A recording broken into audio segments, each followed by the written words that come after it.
اچھا میرے بوئی، عورتوں کے لیے اکیلے قبرستان جانا عام ہوتا جا رہا ہے، خواتین کے اس عمل کی شرعی حیثیت کیا ہے؟ غلط ہے بھائی، ایک کوئی قبرستان میں جن بن کے بیٹھ جائے، ایک دن کسی خاتون کو ڈرا دے، وہ اپنے شوہر کی قبر پہ آئے نا، وہ پیچھے چھپ جائے اور اس شوہر جیسا حلیہ بنا کے کہے میں آ گیا، وہیں بے ہوش ہو جائیں گی وہ. تو یہ صحیح نہیں ہے. قبرستان کا ماحول تو خراب مت کرو. ایک ایسی جگہ ہے جہاں جا کے انسان آخرت کی یاد تازہ ہوتی ہے.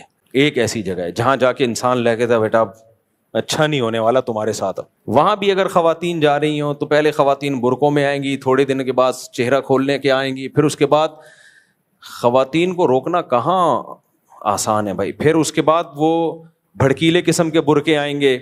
پھر جب قبرستانوں میں رش بڑھے گا تو پھر چادروں پہ آ جائیں گے. پھر وہی ماحول بن جائے گا. قبرستان میں اور حیدری کی مارکیٹوں میں فرق ختم ہو جائے گا. پھر قبرستان جانے کا دل چاہے گا کہ میں کب مروں گا. تو وہ وحشت جو قبرستان میں انسان کو آخرت کی یاد دلاتی ہے نا، وہ وحشت ختم ہو جائے گی. اس لیے خواتین کو چاہیے ایک نہ ایک دن سب نے قبرستان جانا ہے، اس ٹائم کا انتظار کر لیں. آپ جائیں گی قبرستان، بے فکر رہیں. پھٹے پہ ڈال کے، چارپائی پہ ڈال کے آپ کو وہیں لے جایا جائے گا. اس سے پہلے جانے کی کوشش نہ کریں. اس چکر میں بہت سے مرد قبرستان پہنچنے لگے ہیں.